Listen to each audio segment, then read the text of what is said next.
4 months from now, a quiet hired hand is going to stand in her doorway with his hat in his hands and tell her he ought to leave before he does something foolish. What she says back is going to change both their lives, but in June, all Della Whitcomb needed was someone who could fix a roof. Colorado, 1885. She'd buried her father in April and lost half her barn to a hailstorm in May, and by the time June arrived, she understood that grief and disaster rarely wait politely for one another to finish before showing up together. What she didn't know is that the drifter she hired for a summer's wages was carrying his own 6-year secret, a family in Kansas depending on every dollar he sent home, and a habit of never wanting anything he couldn't easily walk away from. And what neither of them knew yet is that they'd both be handed a way out that same August, hers, a chance to sell the farm and finally leave for good, his. A wage that would double everything he'd ever earned, and that the hardest thing either of them would ever do is decide not to tell the other about it. Stay to the end. What she offers him instead of a paycheck is the reason this story is still being told.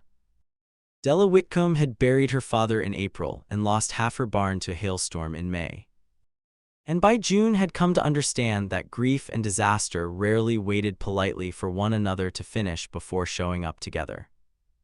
The farm was hers now entirely, 40 acres her father had worked since before she was born. A herd of dairy cattle that still needed milking whether or not a person had the heart for it that morning. And a barn roof torn open wide enough that she could lie in the hayloft at night and count stars through the gap if she'd had any inclination left for stargazing. She didn't most nights. She had a farm to save and precious little money to save it with. It was the blacksmith in town who mentioned, almost as an afterthought, that a drifting ranch hand named Wyatt Dunbar had come through looking for short-term work, steady hands, fair price.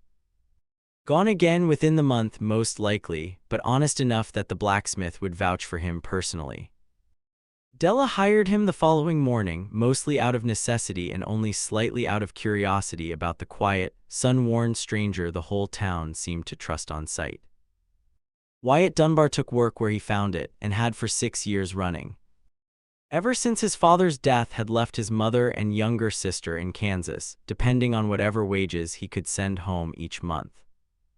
He didn't explain all that to Della on the first day, only that he could fix a roof, mend a fence, and would take the job at whatever rate she could manage, provided it came with a roof of his own to sleep under while the work lasted. "I can offer the hayloft," Della said. "What's left standing of it? And 3 meals a day besides the wage." "That'll do fine," Wyatt said, and set to work that same afternoon, climbing the damaged barn roof with a competence that told Della, watching from the yard, that the blacksmith's recommendation had been entirely earned. He worked hard and said little those first weeks, and Della, still raw from her father's death and short on patience for idle company, found she didn't mind the quiet at all. They fell into a rhythm without discussing it, Wyatt on the roof from sunup, Della tending the herd in the house. The two of them sharing supper each evening at a table that had felt considerably too large for one person since April. "You don't talk much," Della observed one evening halfway through a meal conducted mostly in comfortable silence. Never had much cause to. Man moving from job to job learns quick that talk slows down the work and rarely changes the outcome of it. That's a lonely way to look at conversation. Might be. Hadn't thought on it as lonely until you said so. She learned those first weeks the particular rhythm of his work, up before the sun without fail, breaking only when the heat grew too fierce for the roof to be safe underfoot, back at it the moment the worst of the afternoon had passed.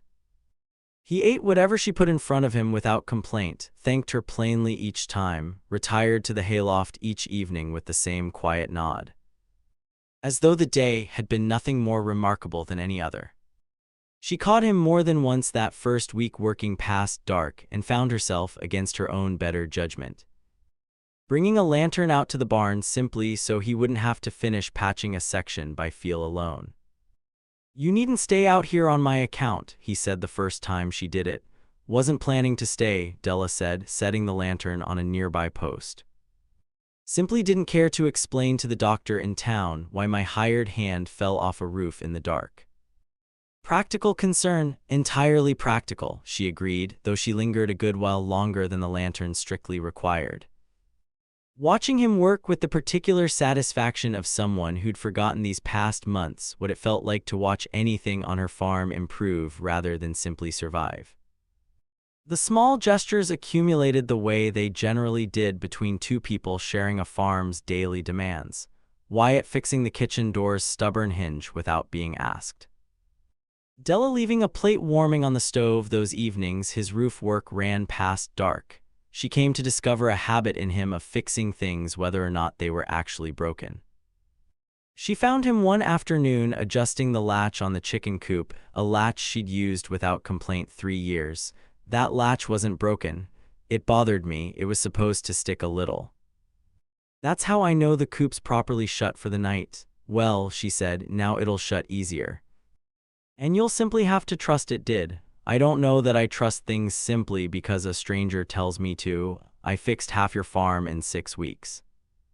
Believe that ought to count for something toward trust. It counts for something, Della allowed, fighting a smile she didn't entirely succeed in hiding. I haven't decided yet exactly what. It was a trip into town for supplies near the end of June that gave Della her first real glimpse of what those careful, consistent wages actually meant to him. She watched him step into the post office ahead of her, watched him count out coins with the particular precision of a man who'd done the same errand more times than he cared to count. Watched the postal clerk fill out a money order without either man needing to discuss the amount. You do that every month, she asked once they were back on the boardwalk. Near every month, 6 years running, wherever the work's taken me. Post office is generally the first stop in any new town before I've even found where I'm meant to be sleeping that night. That's a considerable habit to keep up. Wasn't much choice in it. My mother and sister depend on it. I expect I'll keep doing it a good while yet, wherever I end up next. She learned the rest of it plainly that same evening, sitting on the back step while Wyatt mended a length of rope that likely didn't need mending either. My father died when I was 17, he said when she asked outright what the money orders were for. Left my mother and younger sister with a small farm neither of them could work alone. I've been sending what I can manage every month since, wherever the work's taken me. Sister's near marrying age now, mother's health isn't what it was. I expect I'll be doing this a good while yet. That's why you never stay anywhere long, Della said, understanding. Steady work rarely pays as well as a man moving to wherever the wages run highest. Costs me any particular home of my own, but it's kept there standing this long. Seemed a fair trade most years. Tell me about your sister. Something in his face softened considerably. Sadie's sharp as a tack, sharper than me by a good measure. Wants to be a schoolteacher if the family can ever spare the tuition. That's mostly what the wages have been for these last 2 years, putting a little aside toward that on top of keeping the farm standing.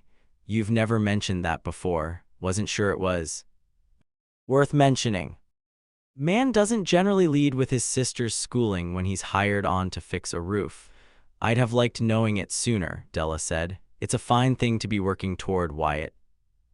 You ought to say so more often instead of treating it like an ordinary chore. He asked her in turn about the farm and her father. And it was on one of those evenings Della finally admitted the thing she'd kept mostly to herself since he'd arrived. I used to want to travel, she said, see something past these 40 acres just once. I keep an old map in the kitchen drawer marked up with towns I've never once had reason to visit. My father needed help running the place though, and then he was gone. And here I still am, wanting the same thing at 26 that I wanted at 16. Nothing wrong with wanting the same thing twice, only means it was worth wanting the first time. What about you? Anywhere particular you've passed through you wished you could have stayed longer? Wyatt considered it seriously. Never let myself think on it much. Didn't seem worth the trouble wanting things I couldn't reasonably have, when there was always another town's wages waiting on the other side of wanting them. He looked at her a long moment. Might be starting to reconsider that particular habit, though. By July, the barn roof stood whole again, sturdier than it had been in a decade, and both of them understood. without saying so directly that the reason for Wyatt's employment had very nearly run its course. "Roof will hold through the next 10 winters, I'd wager," Wyatt said, surveying the finished work from the yard. "Longer than that, the way you built it. I don't suppose that leaves you much reason to stay on." "No." "Suppose it doesn't." Neither of them said anything further about it that evening, though both carried the unfinished conversation with them considerably longer than the words themselves accounted for. The nearness between them had grown, by August, into something neither one had planned for, and both were increasingly reluctant to name aloud. Wyatt took work in town some days, small jobs that kept him nearby without any longer requiring Della's wages specifically, and found himself returning to her farm most evenings anyway, telling himself it was simple habit rather than anything he needed to examine more closely. "You're here awful often for a man who finished his job a month ago," Della observed one evening, finding him mending a gate that hadn't strictly needed mending. "Gates looked crooked since before you arrived and never once bothered you." "Bothers me now," Wyatt said, not quite meeting her eyes. What Della hadn't told Wyatt, what she'd been carrying alone the better part of 2 weeks by the time the postmaster started teasing her about roots and drifters, was that she had a decision of her own sitting unresolved, and had chosen, for reasons she hadn't fully examined, not to speak of it either. A man named Prosper Kane, representing a Denver land concern buying up small dairy operations along the Front Range, had ridden out to her property in late July with an offer that would have seemed 4 months earlier like the answer to every prayer she'd said since her father's funeral. A fair price for the 40 acres, fair enough, in fact, to settle every debt her father had left and put a genuine sum besides in her own pocket. Enough to finally do the thing she'd told Wyatt about on the back step without ever quite believing she'd do it. See something past these 40 acres, visit the towns marked on the old kitchen drawer map instead of only tracing them with a finger by lamplight.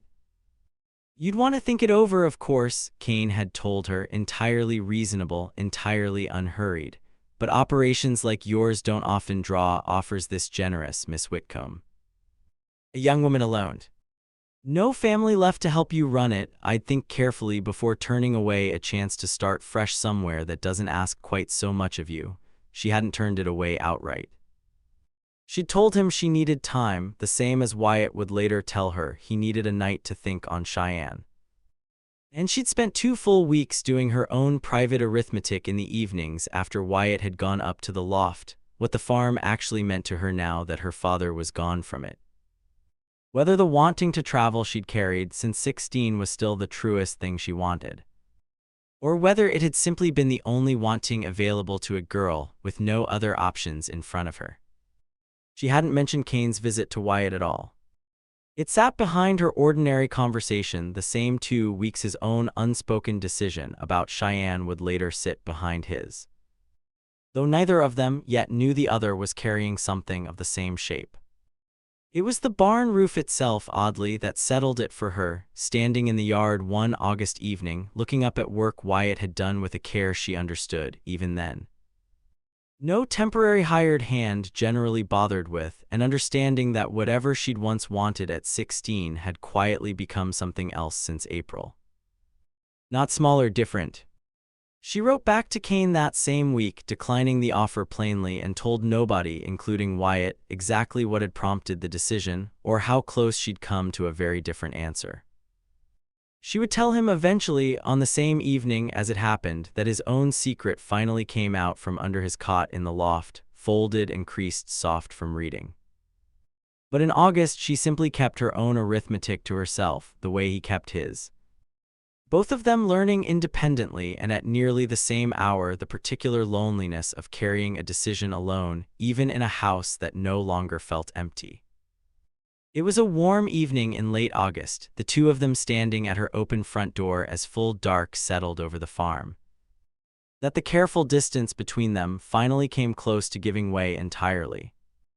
Wyatt had walked her back from the barn, an errand that hadn't required his company at all, and stood now in her doorway with his hat in his hands, neither of them quite ready to say good night.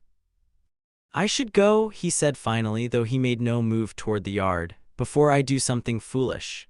Della looked at him a long moment, something bright and daring rising behind her eyes. Do it first, she said. Then decide. Wyatt stood very still, the whole weight of 6 careful years balanced against the particular warmth in her voice, and found, for the first time in longer than he could remember, that caution had never once felt less appealing than it did standing in that doorway. He didn't leave. He kissed her there in the doorway, plain and unhurried, and neither of them said a word about foolishness again that night, though both understood plainly enough what they'd just chosen to risk. I've 6 years of habit telling me not to want anything I can't easily walk away from, he admitted later, sitting together now on the porch steps. Makes it a good deal simpler to keep sending every spare dollar home if there's nothing here pulling the other direction. And now there's you, Wyatt said, pulling considerably harder than habits ever managed. The letter arrived the following week, a foreman's position on a large cattle operation near Cheyenne. Wages nearly double what Wyatt had ever earned moving from job to job. The kind of offer a man supporting a family from a distance couldn't easily refuse. He didn't tell Della about it right away, turning the decision over alone the better part of 3 days, weighing 6 years of careful duty against a summer that had, without his fully intending it, become the first thing in his adult life he genuinely wanted to keep. She found the letter herself folded on his cot in the loft when she brought up a fresh set of linens, the wages circled twice in his own uncertain hand. You weren't going to tell me, she said, finding him mending fence that same afternoon, the letter still in her hand. Hadn't decided what there was to tell, Wyatt admitted.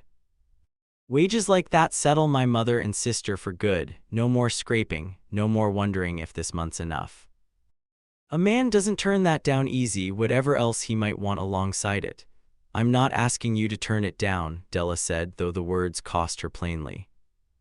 I'm asking why you didn't think I deserved to know you were deciding at all. Wyatt set down his tools. Because I was afraid that once I said it aloud, one of us would have to choose between it, and I hadn't yet worked out which choice I could live with losing. He looked at her. Same as you were afraid, I expect, the day Kane rode out here and you never once mentioned it. Della went very still. How did you know about Kane? Postmaster again, Wyatt said.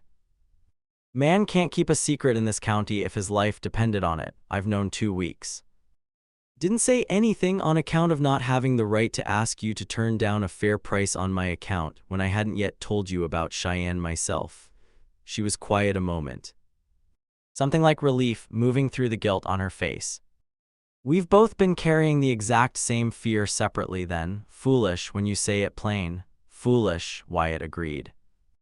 Though I understand it better now than I did an hour ago, she thought on it herself that same evening, turning over a solution that had been sitting at the edge of her mind since the barn roof was first finished.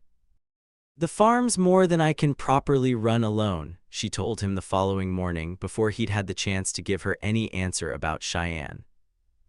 I have 40 acres and a herd that could grow steady given the right hand managing it alongside me. I can't match a foreman's wage outright, not yet. But I can offer you a real share of what this place earns.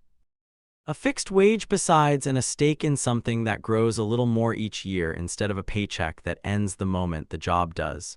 What are you saying, Della? I'm saying stay.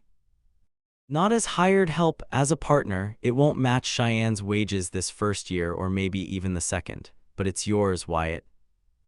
Something that's actually yours instead of forever building someone else's operation for a paycheck. And I turned down Kane's offer for the same reason, if it helps you decide. I'd rather have something smaller and mine than something larger and not. He didn't answer her that morning. And the silence stretched long enough that Della began to wonder if she'd misjudged the offer entirely. I need a night to think on it, Wyatt said finally. Take whatever time you need.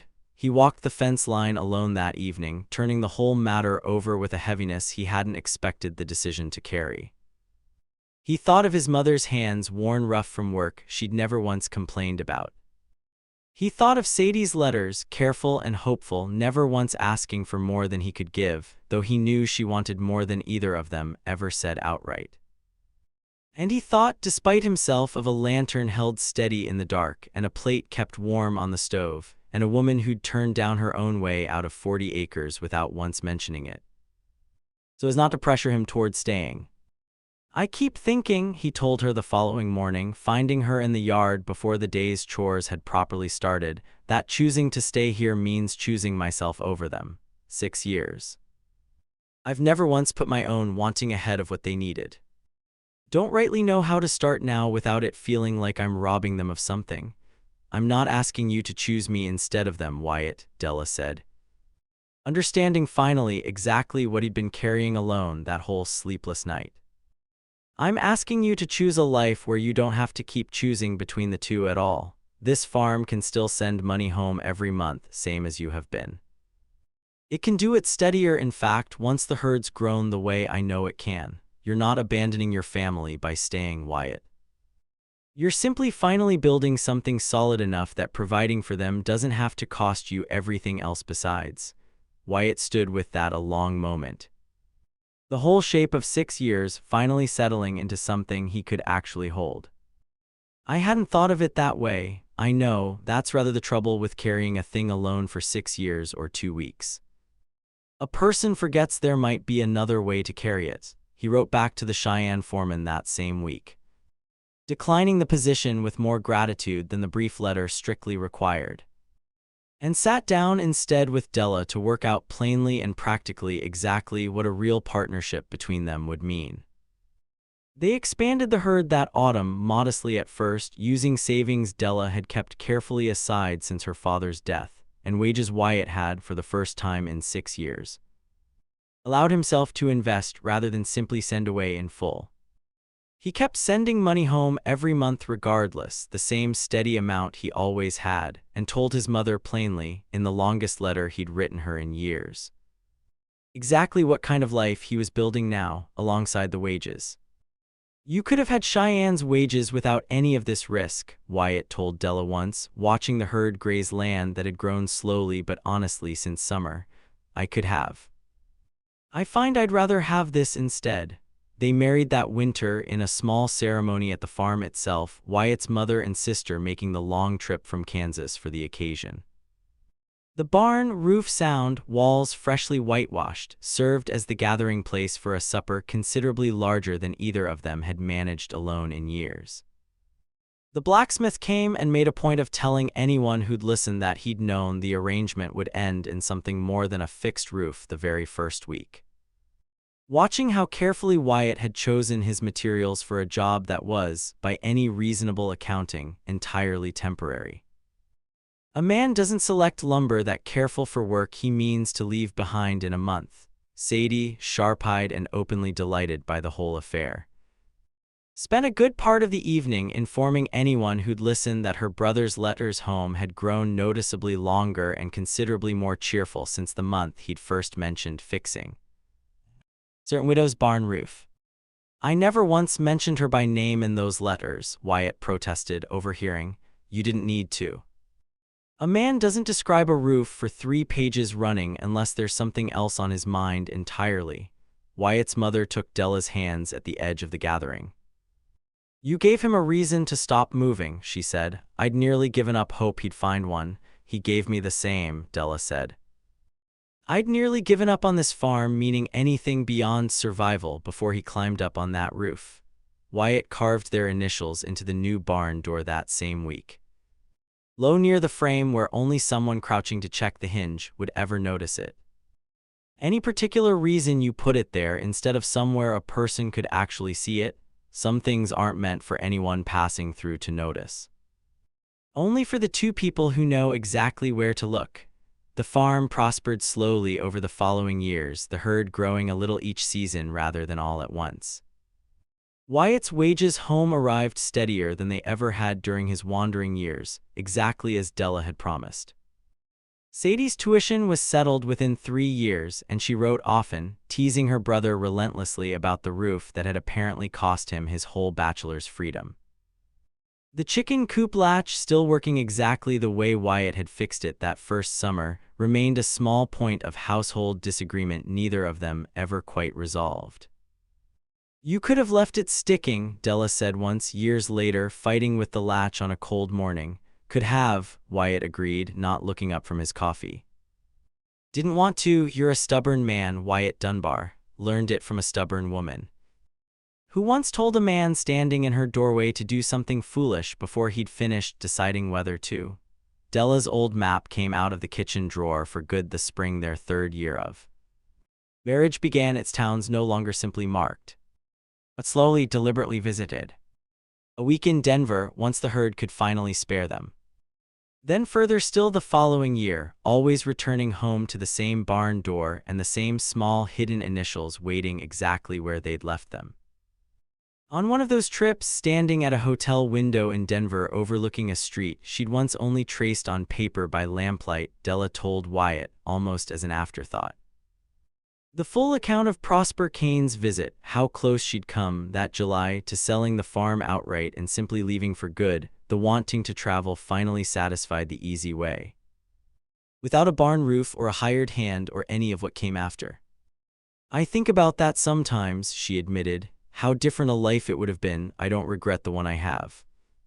I only wonder sometimes at how close it came to being something else entirely. Over 2 weeks neither of us told the other about.